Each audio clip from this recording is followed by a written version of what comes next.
go. Jose, my man.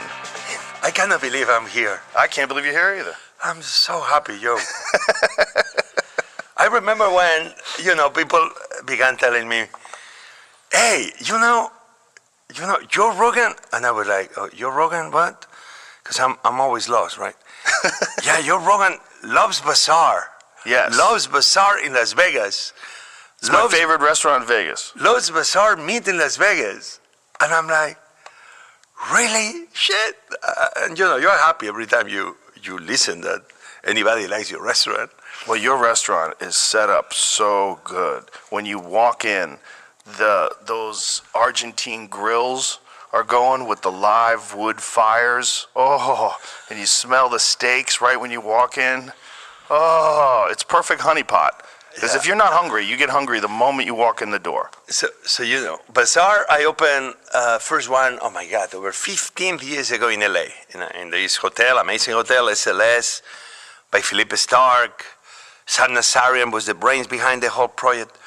And the restaurant just became, wow, big hit in LA. It was a crazy place. It was like Alice in Wonderland, like Joe in Wonderland.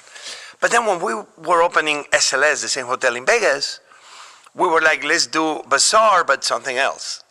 And obviously what everybody loves in Vegas is a meat place. So we got the spirit of the original Bazaar, same dishes, the whimsy, the cotton candy foie gras, the Philly cheesesteak that you eat in one bite, but we brought meats from different parts of the United States, different parts of Spain, Europe, Iberico pork, big grills, and was kind of fancy. You could go fancy. You could go cotton candy and cones of caviar, which, by the way, I have here some cones if you're hungry later. But then you can go and you eat a steak. That's it. Why is Vegas a big meat place? It feels like it's a lot of steakhouses. A lot of steakhouses, yeah. Not a lot of great ones, though. A lot of women. Overall, it's good. I'm not gonna be the one saying. There's a few that you can. I'm not gonna be the one. There's a couple of good ones. I'm not gonna be. I mean, listen, it's great chef. My friend Tom Colicchio has one. What's that one? You don't even know that. It's so many casinos. I don't know. But Tom Colicchio, the chef. Wow, you know everything. Yeah, that's the one we've been to at MGM. Oh, that one's great. Yeah. That one's Tom, great. and Tom is a great guy. One's great. What is it called? Craft steak? Is it Craft? steak? It's a craft one. I think Wolfenbach has another one. Anyway, it's many other ones with names, with chefs behind, with no chefs. Yeah. Big name chefs, I no like name. Cleaver's great. It's off the I've strip. not been. That's I should very go. good. Very good. Yeah, people, this is good you mentioned that, because when we go Vegas, we stay in the casinos, and we go to the casinos, hotels, and that's it. Yeah. And me, I've always been a big fan of saying, it's okay, but make the effort to leave the casino, Yes. leave the strip, and also visit some of the other restaurants. Yeah, you gotta travel a little bit. Because they deserve that we visit them too. Vegas is the casinos, but Vegas, like every other city in America, every other city in the world, is so much more. Right. We all go to the Wizard of Oz. Yeah, here we go. That's it. Nothing else. No, go beyond the obvious. Yeah. And you're gonna discover great things. But Bazaar, I'm moving Bazaar. Where? To the Venetian. Oh. Well, that other casino's gonna starve then. They're gonna fall apart. No, That's the only reason why I went it's there. a good casino. It's a good casino, and they do a good job. The Sahara and the owner is a good guy, and we need to. I'm sure. And they're gonna put a great concept there too. What are they gonna replace Bazaar I don't know with? yet. They didn't announce. If I can, I will help them. I've been helping them, but I'm moving To the Venetian. Bazaar meat to the Venetian. And when is that gonna happen? At the end of this year. Okay. Soon. You'll be there. I'll be prepared. You'll be invited. I'm gonna come. You'll for be sure. invited. It's my favorite place to go in Vegas. I'm very happy because it's almost, I don't know if it's the same as when a player moves to a new NBA team. Sometimes works, sometimes doesn't work. No, Bazaar meats, it'll work. But It'll work. it's that feeling, right? It's like I'm going to this new casino. It's great, closer to my other restaurants at the Cosmopolitan. Mm-hmm. I can go walking from one to each other, and Well, that's nice. better for me. Yeah. And then I have the other Bazaar, which is Bazaar Man, I'm sorry, I sound like a commercial, but No. restaurants are like my babies. I've eaten at your place in Chicago as well. Yeah, the Bazaar meat in Chicago and Bazaar It was Mar is great. excellent. Excellent. So Bazaar, it's kind of, again, restaurants for me, they've never been business. God knows I'm not the best businessman. I'm surrounded by good business people. Well, I think that's I am a why they're creative so guy. good, though. I think that's why they're so good. I think if you were just concentrating on making money, it wouldn't Well, be I what should. it I is. should. It's You not, shouldn't. You keep doing what you're doing. It's not a bad thing, but I am you are a storyteller, yo. You are a storyteller. Yes. You are a troubadour, a medieval troubadour that will tell the stories of what was happening around the castles and courts in medieval times in Europe. You're a storyteller, right? I am not very good at anything. My English, I miss a lot of words that I wish I knew. So Yeah, but it sounds cool. I could express myself better. No. But I'm a It's storyteller, perfect. and I tell stories through dishes. That's who I am. Yeah. Well, you do a fantastic job of that. And the passion that you have for food comes through. It comes through in your restaurants. It really does. Like, you can tell the difference between someone who just really loves food and someone who's just trying to make money. So it's good that you're not a good businessman and that you surround yourself with good businessmen, because that's all you need. Good businessmen that you can trust, and then you concentrate on what you do best. That's a perfect marriage. I'm 55. I'm about to become 56. July 13th. I born in '69. And I realize, not only as a chef, but as a person, as a man, as a father, as a husband, all the different labels we all have. It's always that the more you know, the more you realize you know nothing. Right. In the old days, I will be 23. Yeah, I know. Now it's like, I don't know, tell me. And even if I know something in a conversation, I just tell, do you know about this? I don't. Why? Because I want to listen, because I want to learn. I realize that me leaving home fairly early and not going to university and not even beginning first year of high school, I was out. I didn't even graduate on the first year. That one of the things I needed was receive education, but not in the traditional way. The traditional way was not for me.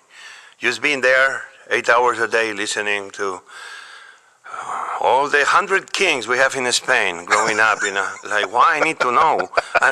And listen, and I respect kings, and I love the king of Spain. I think he's a great man, a great human being. It has nothing to do with that. It's only I didn't want to know about the other 200 kings we had in Spain in its history. It's not what I was interested. Yeah. I would be interested in knowing what they did that was amazing, but not knowing about their names and their last names. I didn't care about that. So I needed to find ways for me to use to learn. So that's why for me, I realized the more I know, the more I know nothing. And I'm in this moment, I'm 55, that I'm just eager to learn. I want to know more. I want to learn more. I'm talking now, but I want to listen more. I only want to be just a better person by learning. Yeah. Well, that's beautiful. And when you're young, you think you know everything.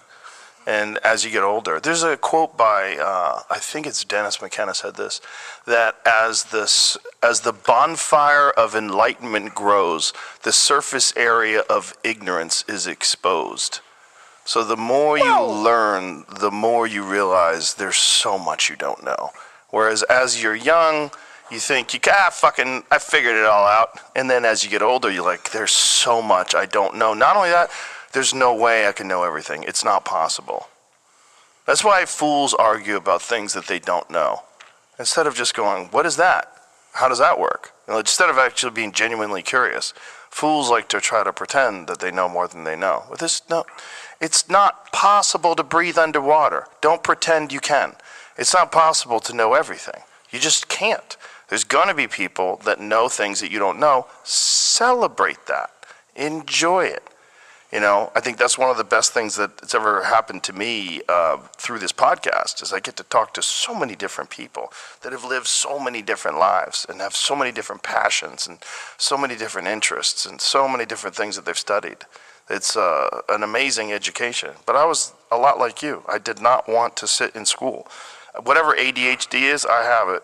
You know, whatever the fuck it is. I'm raising my hand. I got it. I mean, it's like sometimes when I have people, my son has this. I'm like, what? Your son is an amazing human, smart individual. Yeah. And I feel like I connect with him because I think we are alike. So yeah. I raise my hand. I am that too. I subscribe to the idea that ADHD is a superpower. I really do. Because I think the people that can't focus on nonsense, generally speaking, they can focus on things they love. Really focus. They get really excited about certain things. But everything else they can't be bothered with. Like when I was a kid, I remember being in math class and checking out. Because I said, wait a minute, can I do this on the calculator? Yes. There are calculators, right? And there's an unlimited supply of batteries, right? They said yes. I'm like, I'm out. I'm not going to think about math now. Because this is not something I'm interested in. If I can do all this math on a calculator, why do I need to learn how to do it? Now, obviously, that's a dumb way to think. I was 13. But I remember thinking that at 13 years old. I'm out. I'm not going to think about this anymore. I'm just going to use a calculator. This is so stupid. Yeah, just give me the result. Yeah. I don't need to know how you made all those numbers work. I know it's real. Okay, that's great. I'm interested in other things. But the thing is, school was designed to make good factory workers. That's what school was designed for. The American school system, at least, was designed by the Rockefellers. And what they're essentially doing is preparing people to be cogs in a wheel. They're preparing people to just show up and do what you're told and live this life of quiet desperation and just sit there and absorb whatever they tell you to, because you're going to have to go and work and do something you don't want to do all day long and show up and do it again until your body stops working and you die. I don't know if I will 100% agree with that statement in the sense of this was created by design. I think... Well, the school system in America certainly was created by design. Yeah, but... The idea of sitting people down, especially young kids, for 8 hours a day is a ridiculous idea. But the schools and education go way beyond America and go back in time. We was always an interest for writing and teaching and sharing knowledge. Yeah. And obviously the very few lucky ones, centuries and centuries ago, were the ones that were able to acquire that knowledge. Yes, but I think starting people off at 5 years old and sitting them in classes all day, that's relatively new in human history. This is what I'm talking about. This sitting people in classrooms all day as children. This is relatively new in human history. This was not something that people did hundreds and hundreds of years ago. When you think about all the great scholars of the past, yes, they certainly learned in school. They didn't do it the way they're doing it today. I'm not an expert on that front, but I can tell you when my daughters began going to school, my wife decided to take them to a Montessori school. Oh. That's where everybody's in the same grade, right? Very much, but the type of learning and the type of teaching and the method of Montessori, I was fascinated by. I was so fascinated that I almost felt like as a dad, I had to go to a school to learn the Montessori system myself because I thought it was great. I thought it was giving my daughters a great framework to understand how to be themselves, how to grow, how to organize themselves, giving them the freedom to become the young woman they are becoming. So for me, just watching them going through, when they were 4 or 5, going to Montessori, I thought that was amazing. Because I saw little human beings that they were far away smarter, I think, than when I was at their same age. Was no system of education that was used guiding them like cows or like horses when they put, how do you call this thing? Blinders. The blinders? Yeah. No, it was the contrary. It was opening their world, not only 360, but almost three-dimensionally. Giving them options for them to be their own owners of their destiny, I will say. I think that's why my daughters became so highly opinionated. And so, Daddy, thank you for your opinion, but let me tell you, it's something else here. Okay, all right. And I love it.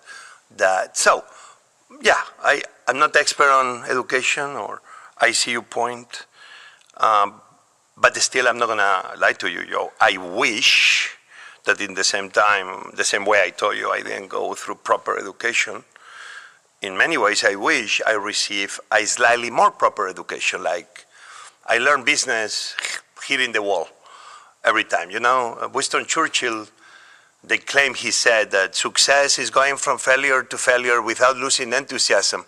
I had a lot of successes, but I had my share of failures too, like I'm sure everybody does. Yes. But what makes the difference between looking down and never moving again, or Picking up the pieces. picking up the pieces and let's do it again, is enthusiasm. That's a great quote. Failure to failure without losing enthusiasm. That's a great quote. Well, I don't So know if it was accurate. his. You know, every Right. phrase that is a good phrase and they don't know who did it. Right. Let's give it to Winston Churchill. Or Socrates. Yeah, or Socrates. There's always a bunch of those. Yeah. Yeah. But whatever it is, it's accurate. It's definitely accurate. I just think that there's a lot of different roles in life, and the problem with traditional school is that they're preparing you for a job. And I think there's a lot of like very creative people that would be served better if they had a more open-ended education and they were allowed to just pursue their interests and be excited about certain things and just get a rudimentary education in other things. That's just my opinion, because I think there's certain people that they just don't fit in with a regular 9 to 5 life. It's just not for them. And like I said, you can call it ADHD, whatever you want to call it. There's a lot. All my friends, everyone I hang out with, I don't know anybody that's like built for regular life. Yeah, on that I feel I'm more in your club. I think the best university is the university of life. Yes, as long as you're really engaging, as Yeah. long as you're really doing something and really challenging yourself and really applying yourself to something. Yeah, I agree with you. And, you know, you have to have I think the more interest you have, the more things you're fascinated by, the broader your understanding of human beings will be and the better your life will be. Yeah, and engaging. Yes, engaging. I know lately I've been, taking the taxi ride or the Uber ride, or I drive myself sometimes, but I'm realizing, for example, the most fascinating moment is when I go back to use on the subway. It's just, And just talk to people.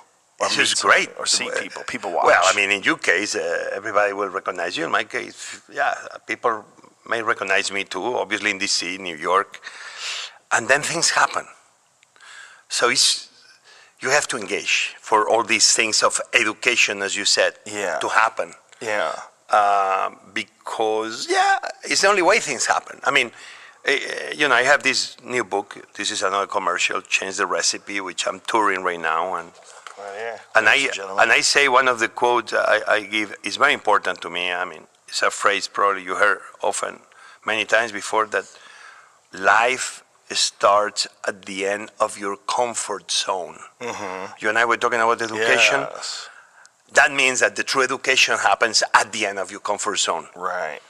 Because if you are not pushed Right. to the limits, what it is what it is, and that's it. You don't need to know anything else. You don't need to learn anything else. You're in a safe space. You're in your cube. You're in your room. Yeah. Everybody is protecting you, and the system protects you, and you are okay. The only thing, the only moment will become interesting is when you leave that room of comfort. You go to the edges of that horizon, and you cross that line of the horizon. That's the moment that life gets really interesting. Yes. Yeah, I agree. I think just a lot of people that don't have experience challenging themselves, they get fearful. They anticipate things, they get anxiety, and they just never learned how to challenge themselves. That's the problem. They never walked out on the end of the pier, so to speak. They never push themselves, and because of that, they're terrified of it. But just you need like little baby steps. Do something you've never done before. Go take a yoga class. Go learn how to speak Spanish. Go do something. Do something different, and then try to do something else different. Try to add a little bit. Don't just go right into like doing a triathlon. Like do something that just makes you a little nervous, and then try to build on that. But do it intentionally. That's my advice. Remember that this is a reason why people sometimes they are so scared of the world, because actually the world is a scary place. It certainly can be.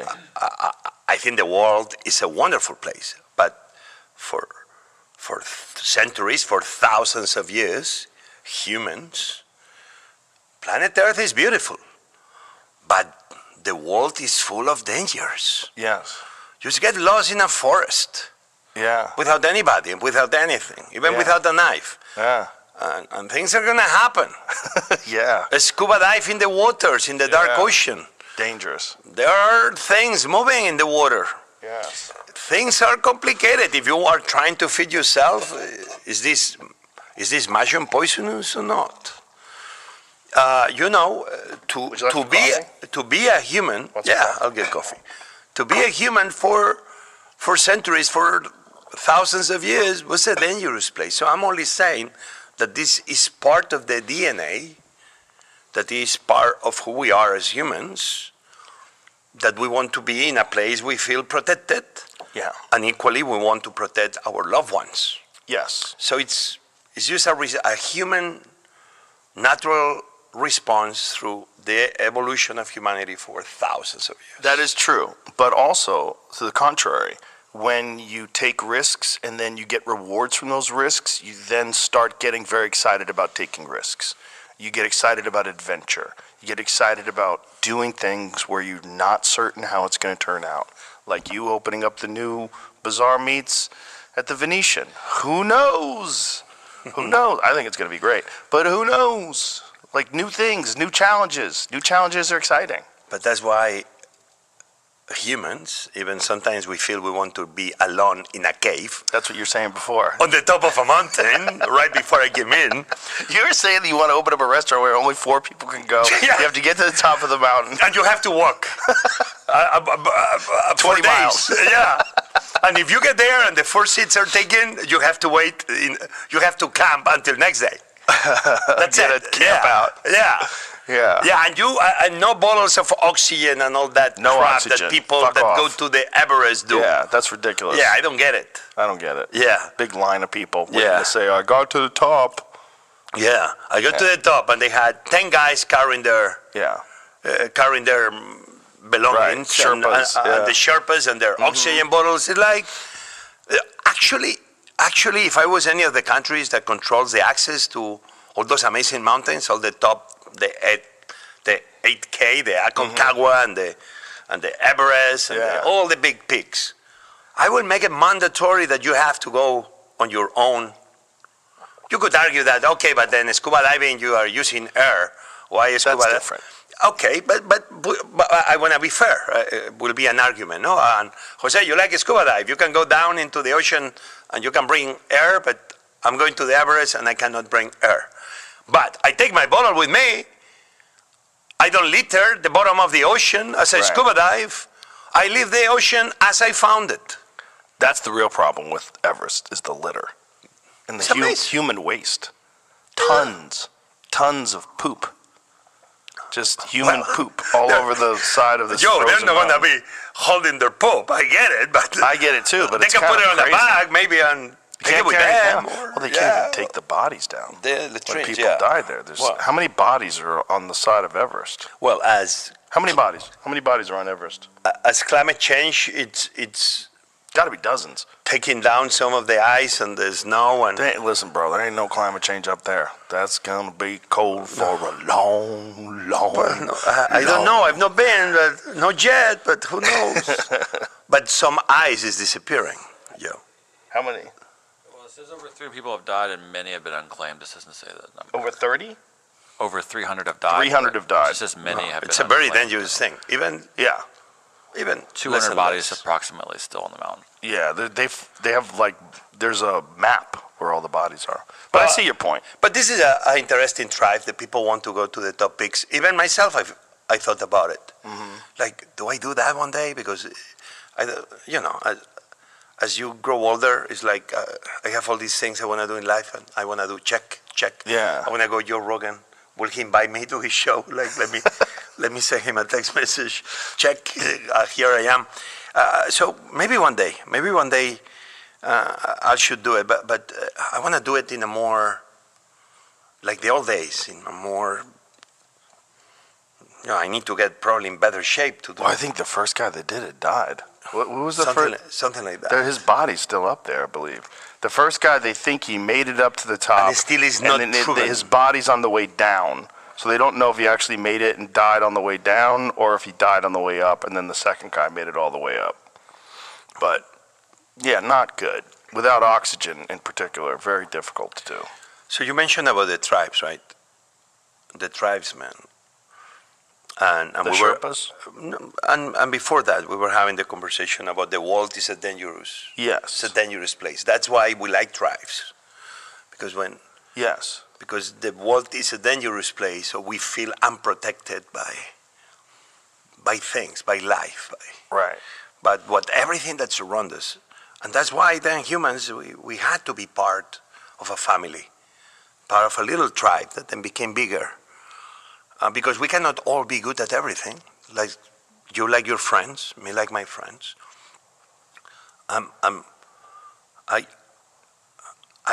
I know the things I'm good at, which are not many, but I know the things I'm not good at. In life, at work, whatever. Surround yourself with those people that cover your blind spots. Surround yourself with friends that cover your blind spots, that make you better. In the same way you are going to be making them better. Yes. Where everybody covers each other's weaknesses. Yes. Well, you have to do that in the kitchen, right? It's not the way. Yeah. It's And not the everybody way. has to work hard. I mean, that is one of the most underappreciated, grueling jobs is to be a cook in a kitchen with 15 other guys and women and everyone's running around. Everyone's got a job. You got 100 people out there waiting to be served. You're running around making this and that, and orders are coming in, and this is medium rare, and this is that, and that is this. Well, I think this is the ultimate power. The ultimate power is that power of being able to feed somebody. That's why for me, I mean, we are all cooks in a way, directly, indirectly. But the power of feeding somebody that's all the power I have. To feed humanity, not physically, but even in a way is what you do. The people that listen to you, you're feeding them. You're feeding their soul. You're serving. Yeah.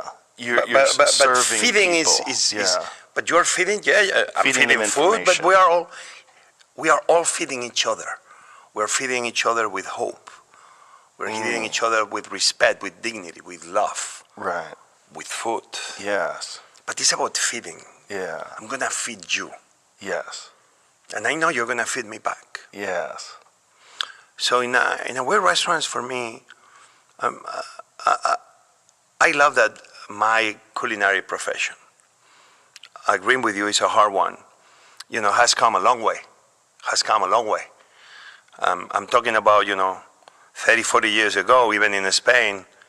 It depends where you live. If you told your family you wanted to be a cook, oh my God, I was looking like was not a profession that was seen as wow. Right. Why? You're not going to be a doctor? You're not going to be an architect? I'm like, what? I have no family member that went to university. Well, I have uncles that went, but my father, my mother didn't. They were nurses, but now my profession, this profession, has become a profession that has become very dignified, and it's more than being a chef and a cook. It's the restaurant business, but Right. offshore is a very difficult business. When do you think that changed, and why did it change? Well, nothing happens overnight. Listen, I just had this documentary on the last season of Chef Table on Netflix, where I am one of the 4 chefs that on this season, they've done a documentary. And they've done a documentary of my teams and myself, culinary life. You're gonna see Minibar, my top restaurant, 2-star Michelin, Bazaar, everything else. But you're gonna see me telling stories about me cooking with my mom and my dad and, sorry, my God, and I didn't have a cigar yet. But my profession, slowly but surely, because everybody cooks, right? I always talk about longer tables, but this goes almost to the beginning. A moment that was very important in my life, talking about cooks and chefs and restaurants and food people and feeding, is that the first time I became a dad, my daughter, who is 26 years old now, Carlota, an amazing young human being. In the moment she came out onto the world as a father, that I began having tears. That's another moment you realize that there's always so much pressure on everybody. I feel as a young man, I always had a lot of pressure to be the man everybody was expecting you to be. And sometimes you felt like nothing ever came with instructions. You had to, I have to be a boyfriend. Well, okay, well. What does that entail? What do I do? Is there a manual I can read? What is the right? Then you get married, and okay, I'm a husband. I'm gonna fall short of what being a husband is. I need to be obviously a friend and a provider. But my wife was working too, so. And actually, I was without a job, and she was the one bringing the money in. They fired me from my same restaurant like 3 times, a restaurant I've always been part of, but technically I was even fired. You got fired 3 times? Well, 2 technically, and the 3rd almost I fired myself. What was going on? Rightfully so. Because they were right. I was too young to be a chef of a restaurant, and I'm a creative guy, the guy that needs to run numbers and do food costs and inventory, and I was concentrated in, can we make the best food we can and new dishes? And the restaurant needed more numbers and food costs and labor and scheduling. Like, what? I'm a cook. I'm not a chef. I'm a cook. I want to cook. I don't want to be running numbers. So that's why. But anyway, life comes without instructions, and you always are looking around. It's like, so my daughter borns, and it's like, okay, where are the instructions? I'm barely aware of how to become a young boy and be part of. Now I'm a husband. Now I'm a father. I'm still learning about everything, and nothing comes with instructions. But one thing I realized was the lessons of life. That moment that I had these amazing tears of joy, of happiness, of wow, I'm a father. I was part, or at least I did my little tiny part. I don't know if I did 1%, and my wife did 99 for obvious reasons. They carry it for 9 months, and they take the burden of. They actually make it. They actually make it, but we do our little thing, right? Our little thing that we put in there is spermatozoid. But just for the record, we contribute the ingredients. Correct. We do all the cooking. Correct. But that young girl comes to the world, and the moment I realize the power of food is when my wife gets the baby and brings her to her. First time she's feeding her. And I realized there the amazing power of food. Because the first gift we receive in the form of a tangible that sends a message of, I'm gonna take care of you. I'm gonna love you. It's through mother's milk. And if our mother cannot feed us, that's mother. It'll be our dad with baby formula, or it'll be the nurse, or it'll be the grandma. But that moment that we are brought in somebody's arms and we are fed, that moment seals our connection with food forever. That's the moment that we are all connected. Yes. to food in ways we cannot escape. For obvious reasons. We need food to be alive. But that only tells a little part of the entire deep, profound story of the connection that humans we have with food. And that's why then being a cook, yes, is one of the most fascinating professions, because in a way, we are only the ones that we keep the legacy of the mothers feeding humanity. On that first mother's milk that sets the ground rules of why food is so important in our lives, in who we are. Well, it's also an art form. And it's a temporary art. It's an art that you consume, you eat it. And I think because it's not like music that you can listen to over and over again, or comedy, or a movie, or literature, we don't think of it as an art form.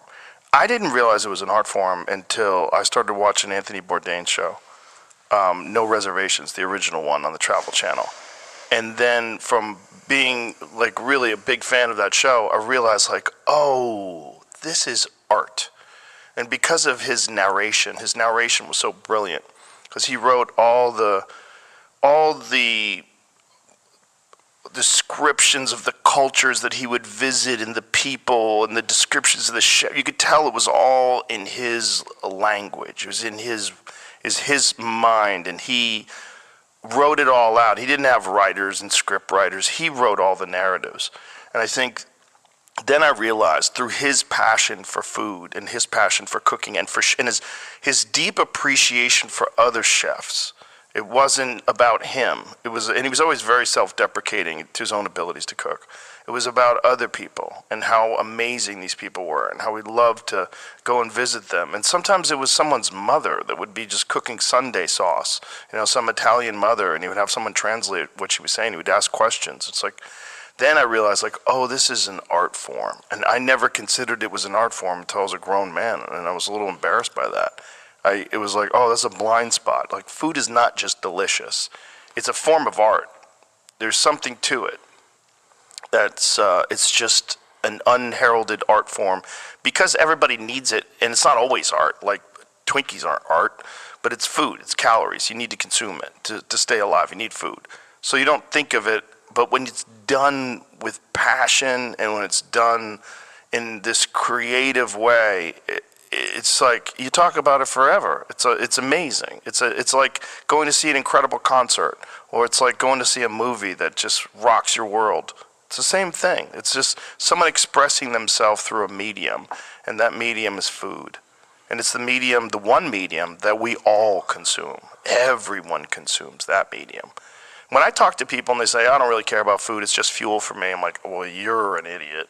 Like, you're missing out on life. You're missing out on a giant chunk of life, which is delicious food, and delicious food that you enjoy with others, which is also part of food.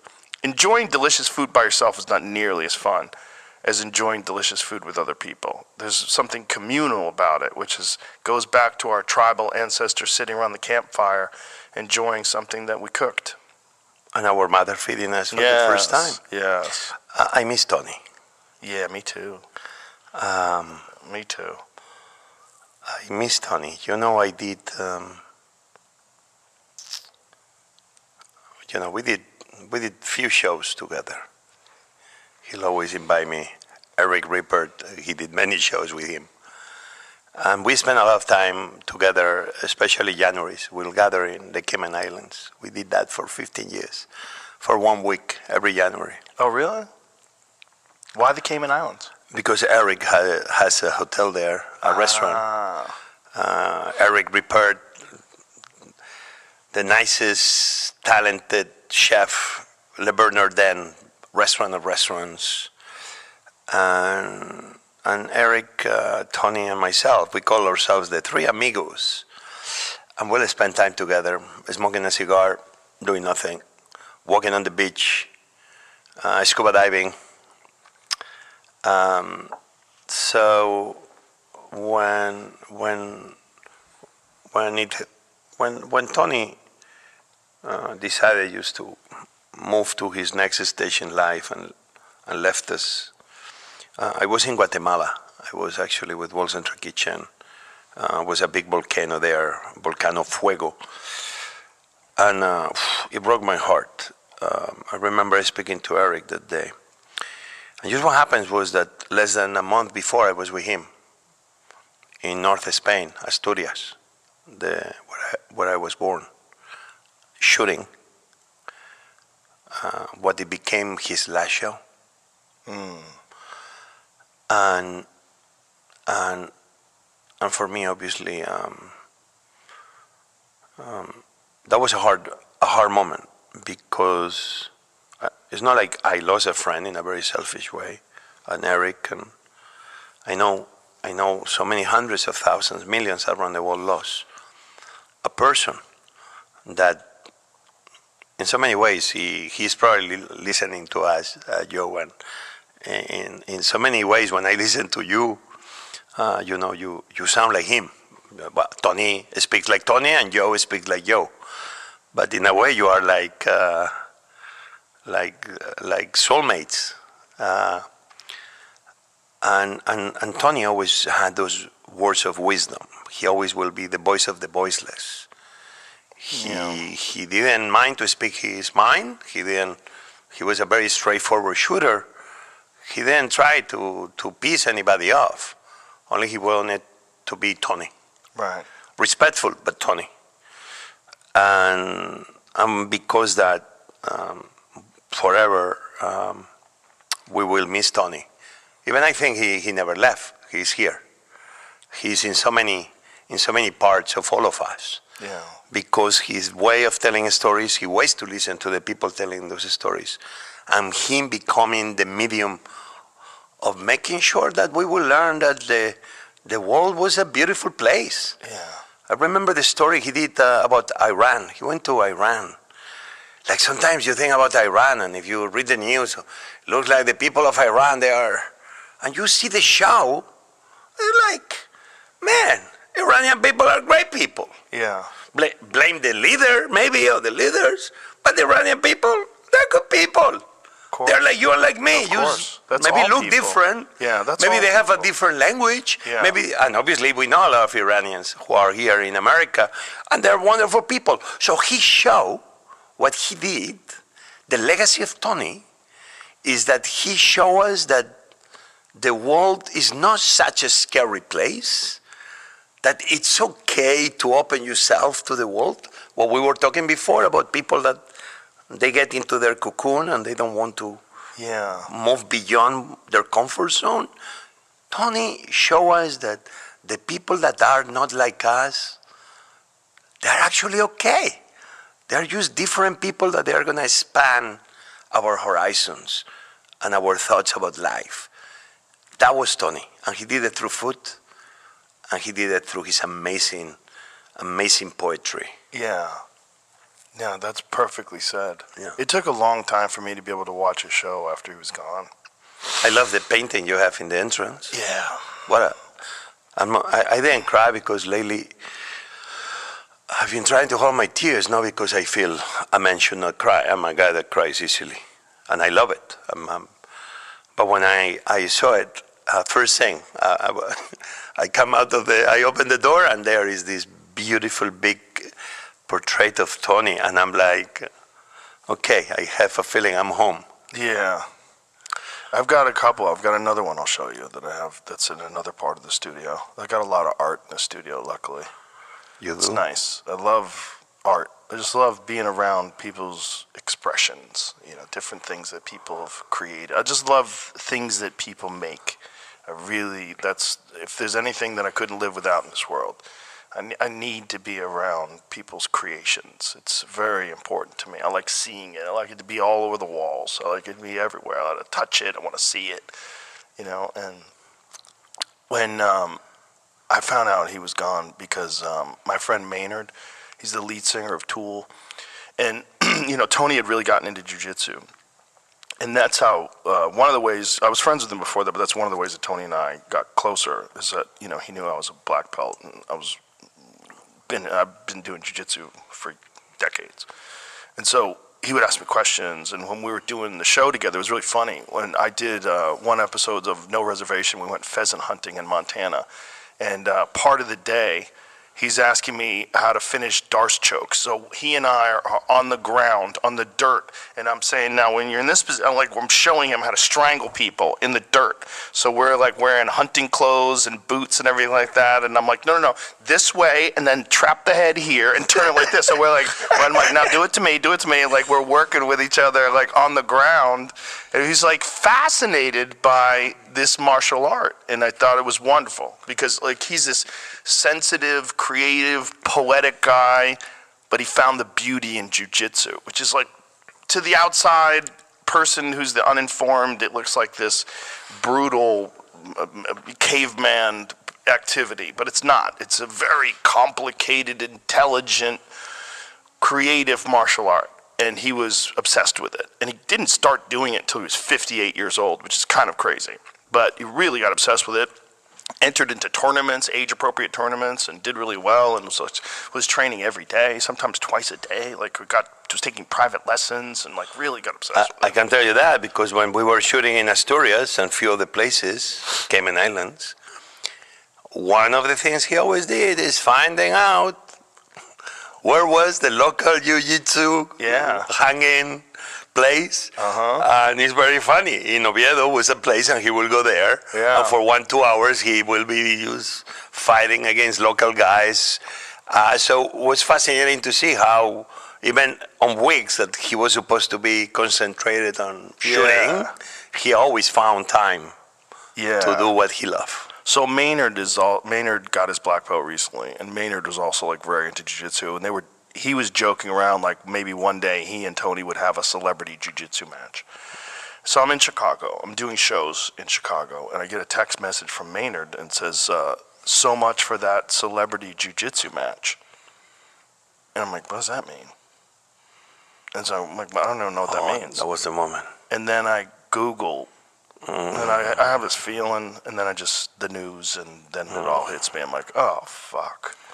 There's moments when people take their own life where the worst feeling is, I feel like if I was there, I could have stopped him from doing that. That's the feeling, eh? You know, the feeling like he just was alone. You know, sometimes you're not alone and you're going to be okay. Like, whatever you think is going to be the worst thing that's happening here, it's not. You're loved. You're loved. You're an amazing person. There's so much more to see. You don't want to leave these people behind. You don't want to hurt them.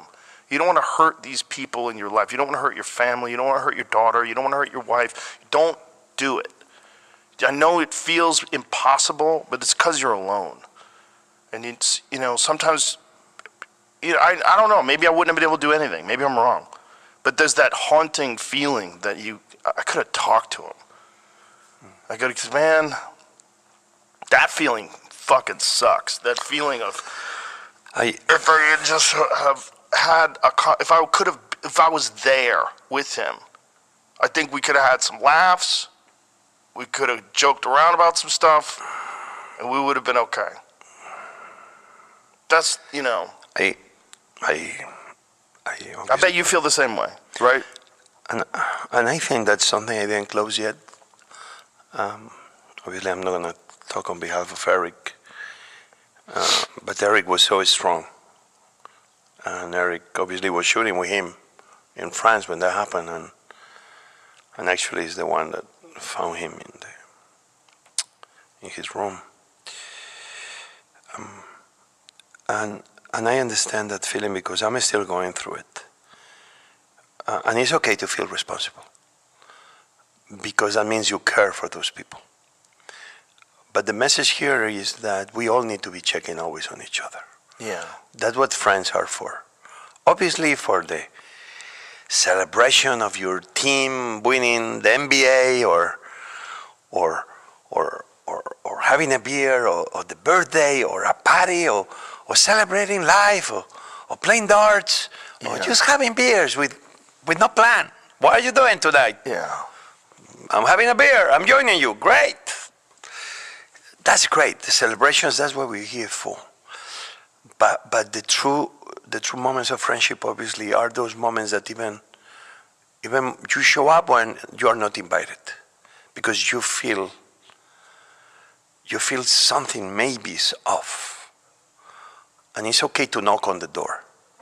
It's okay to pick up the phone. It's okay to maybe get on a plane. It's okay to.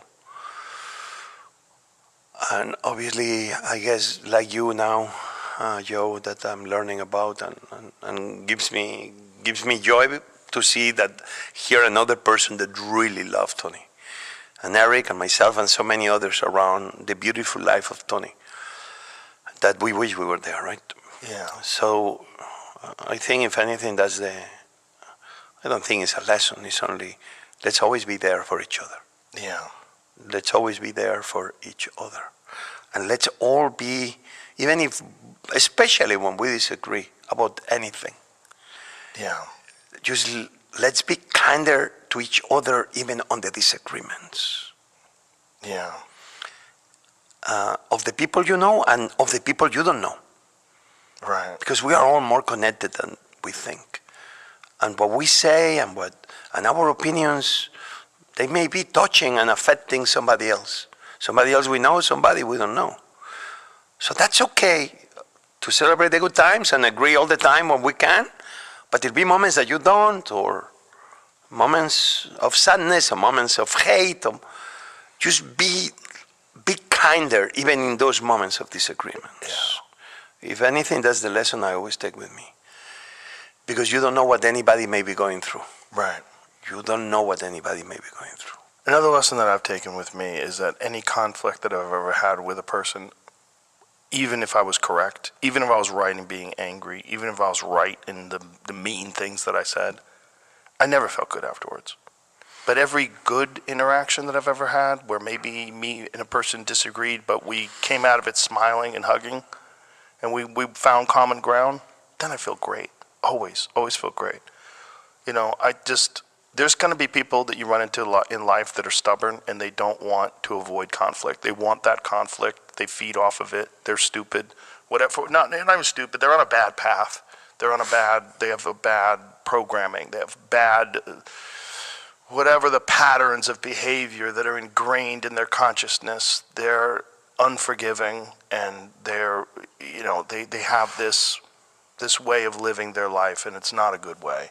And you can't fix everybody, so you just gotta, when you encounter those people, you have to be able to filter people out of your life. You have to know, like, some people you can't interact with, but the people that you can, just try to not have conflict. I don't want any conflict. I'm not interested in it.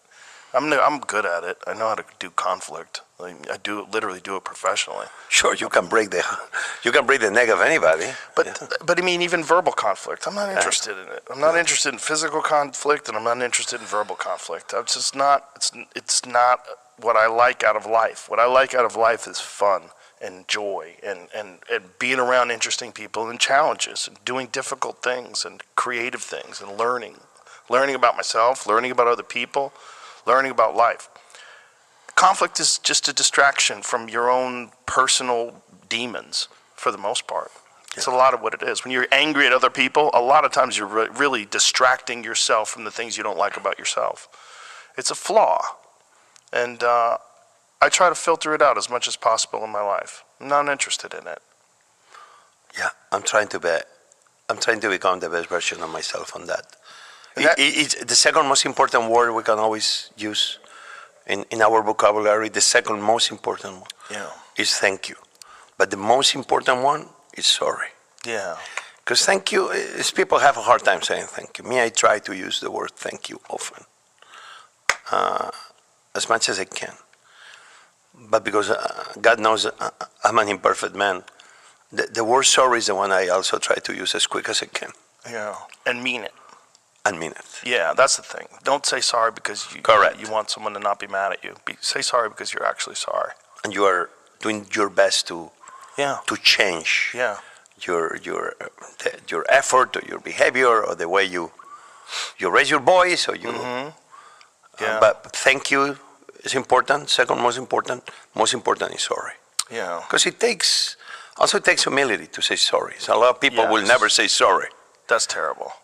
It's terrible to walk through life with no humility. It's just so stupid.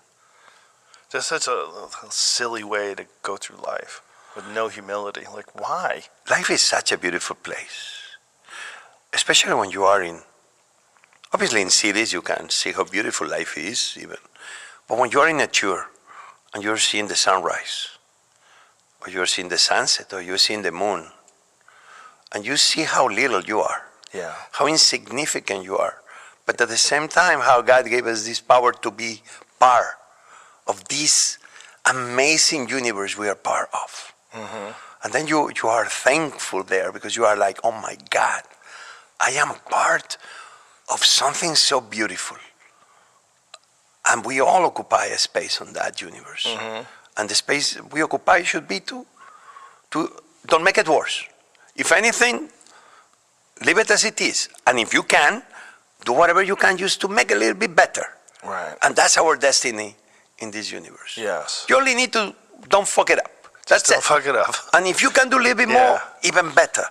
Me, when I am in those places, like I go to the south of Spain, and my wife is from there. Cadiz is where I did my military service in the Spanish Navy, and it's one moment not too far away from Gibraltar, the little possession that England has there in the south of Spain, that maybe one day England gives it back to Spain.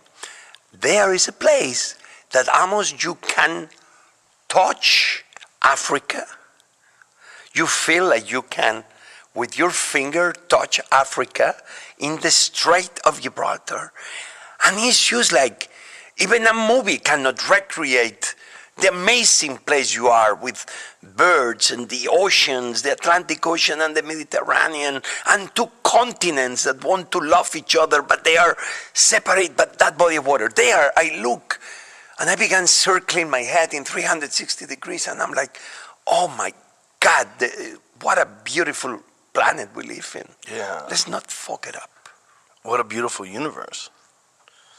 You know, one time when my oldest daughter was very young, we went to Hawaii. We went to the Big Island, and just on a lark, just for fun, we went to the top of the observatory is it Mauna Kea? The Keck Observatory, whatever mountain it is. And we were driving up there, and they said, well, if it's a cloudy night, it's terrible. You can't see anything. But maybe you'll get lucky, and there'll be some stars. You'll be able to see the stars. So we're driving, and as we're driving, I was telling my wife, look at all the clouds. This sucks. We're going to get up there. And then we drive even further. It's a long drive. It's like a 90-minute drive through the mountains. As we got further, we drove through the clouds. And the clouds were below us because it's very high. And the stars were magnificent. It was insane. You saw the whole Milky Way, and the entire sky was filled with stars. There's no light pollution because the Big Island has diffused lighting. And they have specific lighting just because of the observatory that doesn't give light pollution, so you can see all the stars from up there. And I remember that day like it was yesterday. Every day, I think, every time I see the stars, I'm like, we're so fucked by cities because we can't see what this really looks like. That's what it looks like. That's what it looked like at night. And I remember thinking, why don't we see that every day? Like, the universe is so fascinating. Put you in your place. Oh my God, like you are in a convertible spaceship and you're hurling through the galaxy, and the only thing that's protecting you from everything else is a layer of gas. A layer of gas that surrounds this beautiful planet. Of course, it's life in one of those star systems. Oh, 100%. It's more than in one. Oh yeah, I think we're just little babies, and they're not ready to let us know yet. Well, that's what I think. I'm sure they're trying. Some of them, I think. They're trying to contact others like we are. I think some of them have been here. I had a guy on yesterday. His name's Hal Putoff. He's a physicist that's been working with the government with this stuff forever. He said they have 10 retrieved crafts that are of non-human intelligence. 10 that the United States is in possession of. And he said during the Bush administration, during George Bush's administration, they were contemplating disclosure to the American people. And they wanted to get all these physicists and scientists and psychologists to make a list of things that would be negatively impacted by disclosure and things that would be positively impacted by disclosure, and give them a numerical value, like a 0 to 10 value. And when they calculated it all up at the end of the day, the cons outweighed the pros, and they decided not to disclose. So during the Bush administration, during George Bush's administration, during 9/11, during that time period, they were contemplating, this is 2004, they were contemplating having disclosure and releasing to people the fact that we are in possession of non-human intelligent crafts. They have recovered biological entities, meaning beings from another planet that are preserved, that we have, and that non-human crafts are visiting this planet, or might not even be visiting. They might actually be here. They might have bases in the ocean. They might have bases somewhere in the mountains, but that this is a real thing. So he started working on this in 2004, and he's 100% convinced that we're not alone. It's been movies about it. Yeah. This is, The how do you Close call it? Encounters? Zone 51? Area 51. Area Yeah. 51. Listen, nothing will give me more joy. As a young boy, I always thought, man, could I be the guy that finds E.T.? It wouldn't be cool. Yeah. And especially if scenes is a good alien species that is an alien species of goodness. 'Cause Hopefully. Imagine, Yeah. imagine it's a science fiction movie and planets like us is part of, yeah, let's say they're here, and let's say that all the, junk food and extra calories and the obesity pandemic is actually something like this alien civilization has orchestrated. And so as we become fatter, they're going to be able to recollect more protein to take back to their planets. Okay, that can be a great next big movie, and then we'll eat seeds, and they'll take it with us, and they'll put us in their planet, and at our stomachs, we'll have potatoes in their fields. I don't know. But I only will say that if that already happened, and the government, the U.S. government, number one, seems everything only happens in America. All the great movies of the world, everything happens in America. All the science fiction movies. And me, as a young boy, that's why I wanted to come to America, because, man, the aliens never visit Spain. It's always America. Everything cool always happens in America. And that's, I guess, why I wanted to come. But I will say that if already something like that happened, and we've not invaded again, means that they're good aliens, let's hope. But I will say that at this moment, our government will be already sharing with all of us something that will forever change the present and the future of humanity. You think they would already share it? Why not? No, I'll tell you why not. Because he explained it to me yesterday. There's a bunch of problems. One of the problems is they've been studying this stuff for decades. Studying this stuff, back engineering crafts, all that stuff takes money. And the way they get that money is by lying. They lie to Congress. So they misappropriate funds. So they lie about where money is going, which puts people in jail. So in order for them to tell the truth, they have to open themselves up to serious criminal prosecution. Like you're in deep trouble. You've misappropriated funds. You've lied to Congress. And there's probably some fraud involved in that too. As soon as you get a bunch of people that can lie to Congress, who knows where all the money went? Money's moving around. And then there's also the fact that the way you work on these crafts, you have to use defense contractors because they're the ones who make jets. They're the ones who make spaceships. Like, you can't do it on your own. You have to bring in these scientists. So you have to bring in private industry. So when you bring in private industry, now you have the United States government, the intelligence agencies embedded in private industry, and then their competitors suffer. So if the competitors go under, then the competitors could sue, hey, you gave, Raytheon. You gave Raytheon this special generator that you've back engineered from some flying saucer. Why didn't you give it to General Electric? Why didn't you give it to this company or that company? It's like, it's all Lockheed Martin. There's too many problems in terms of legal ramifications, prosecutions.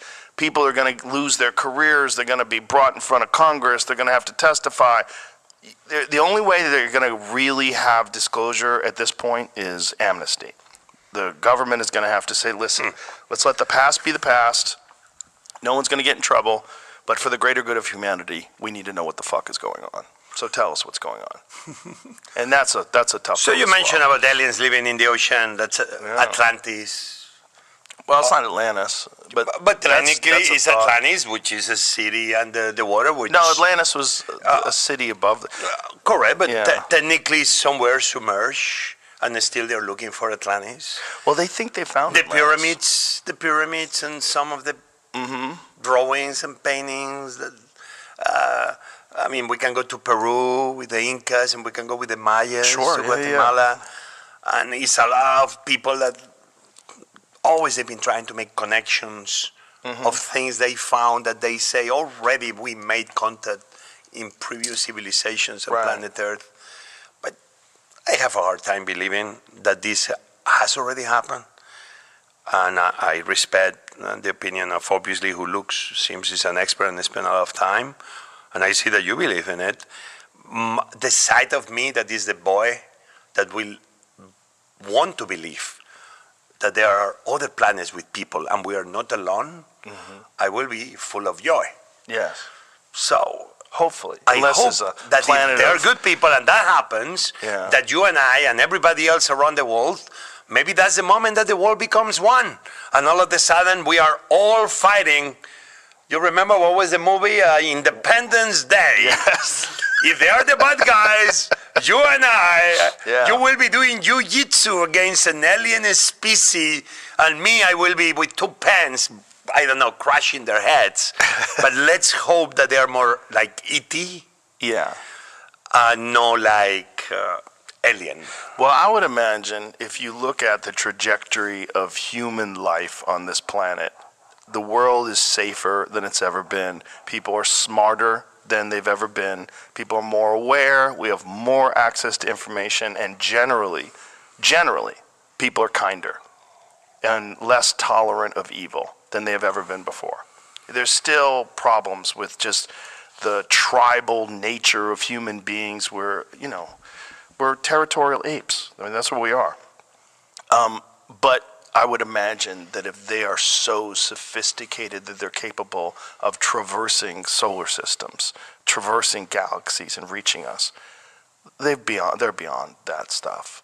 If they weren't and they have reached us, they could have destroyed us 1,000 times over by now. We could destroy ourselves 1,000 times over. With our inability to go to other galaxies, we could destroy ourselves. So for sure, they could destroy us.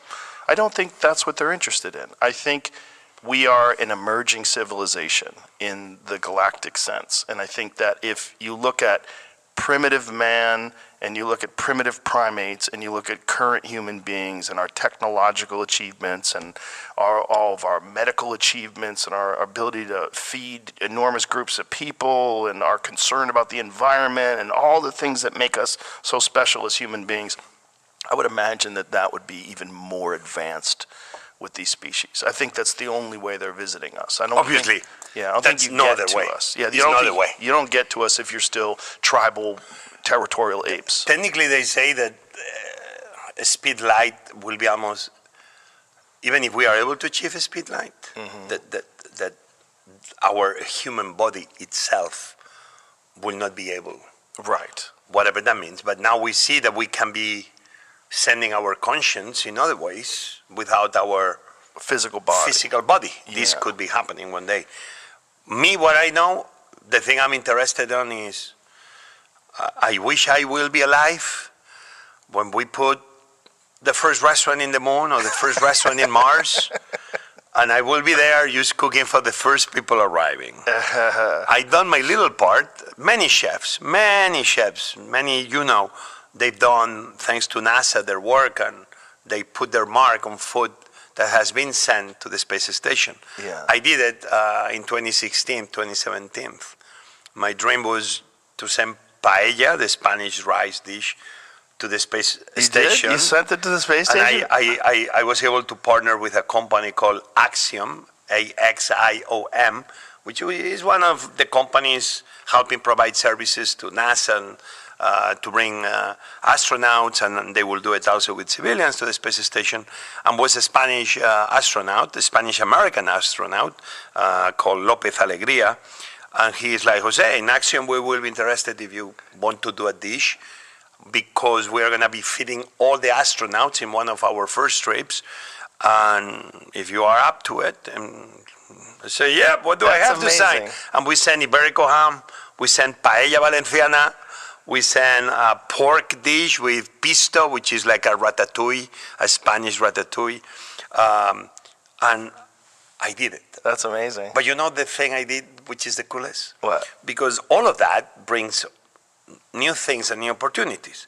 So it's this guy called Jim Sears, an amazing engineer, a guy that is crazy for space, like you, like me, like so many. And like everything, there is a competition, and the competition is about, right now, astronauts receive the food already cooked.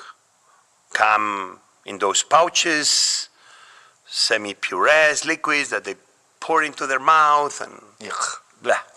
And certain things are okay. The rice we did, I thought, was very good. Even we had a little issue.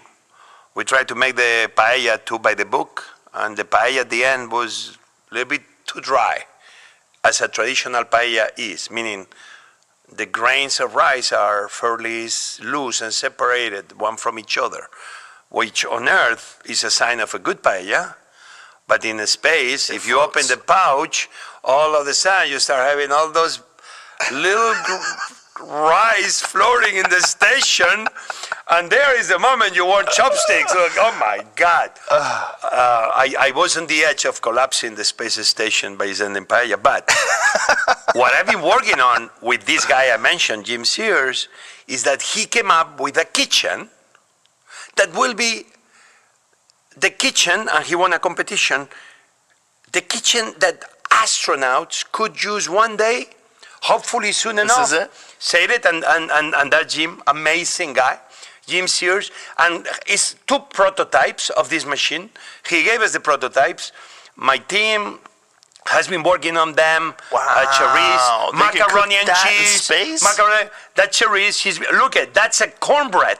That's a cornbread. And I want you to take a look, because this is how food will look in a space.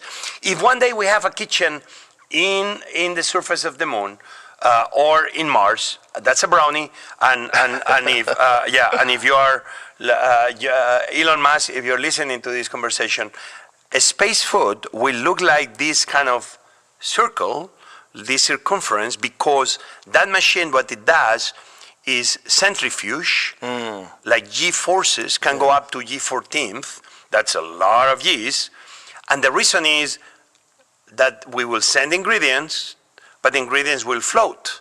If you don't achieve the centrifuge that will move the ingredients to the sides of this kind of kitchen where you don't cook in the bottom, but you cook on the sides, you will not be able to cook. Zero gravity cooking. You need that gravity, that G-forces to bring the food to the edges. Then you can do mac and cheese, brownies, and this will be great, because especially if one day we go to Mars, astronauts are going to have to be doing something to keep their minds for. And one of the things will be cooking. Why not? Why not? And better quality cooking. This amazing guy, Mr. Sears, is the guy that just came up with the kitchen, and I feel like I'm Forrest Gump in a chef heart. That then you get the opportunities to get something like a kitchen that one day could be the kitchen that will feed humans in space. And that would be so great for morale, too, because instead of eating goop out of a tube, you're eating delicious food.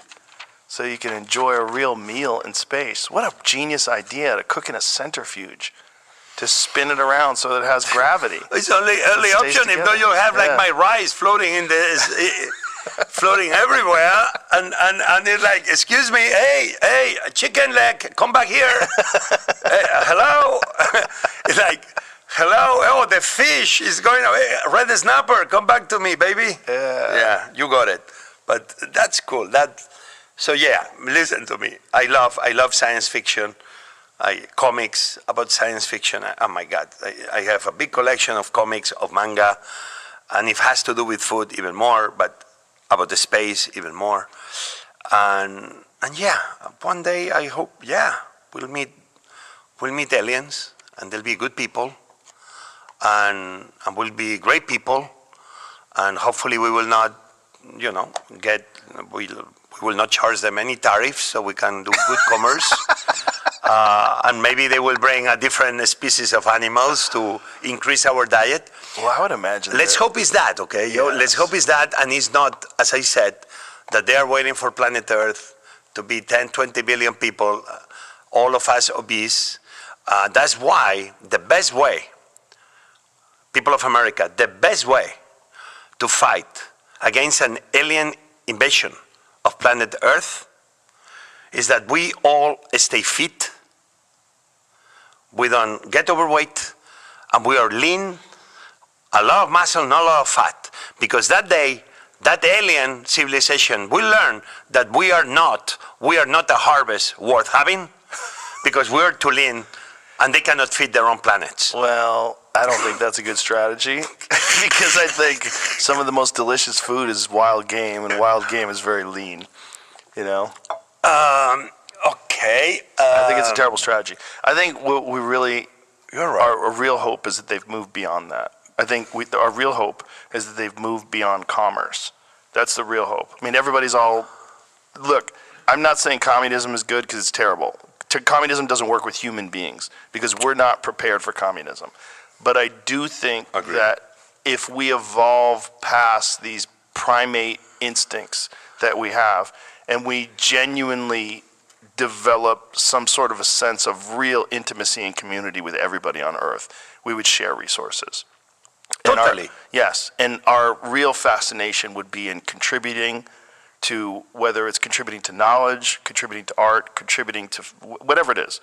Instead of constant competition, our competition would be with ourselves to make better things and to do better and to achieve better.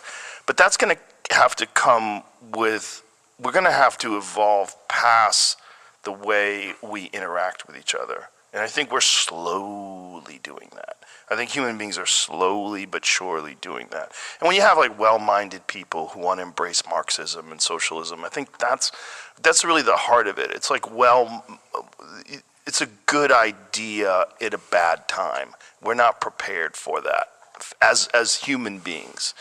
But I think if we get to a point where we could all read each other's minds, which I think is on the horizon, we get to a point where information is instantaneous. We get to a point where, how do you have money if money is ones and zeros, and then there's no such thing as encryption anymore because you have quantum computing, and so you can't just keep money. You can't just get, we're going to have to develop a way as we advance as a society, as a species, to share resources in a genuinely equitable way. It's beyond our comprehension now as territorial apes, but I think that's the future of the human species, is that one day we reach this peak where we realize that our true competition is within ourselves, within our own minds, and to do the best that we can for the overall greater good of the species, and then hopefully the greater good of the universe itself. Building longer tables. Building longer tables. And yeah, where what is good for you is good for me. Yes. Take a look at India and Pakistan right now. Right, I know. Right now, Scary. It's many issues, that religion, territory, but one of them is water. Right. Resources. Resources. Yes. And which is really everybody's. It's the world's resources. And what do we do to make sure that, as you said, what is good for me must be good for you, and what we have to do is share it. Stop making the same mistakes over and over and over again, and those same mistakes involve conflict. Brings it back to conflict and war, and and people leading groups of people that don't understand what's going on, and forcing them to do things that are horrific. Do you think if more women will be in power? No.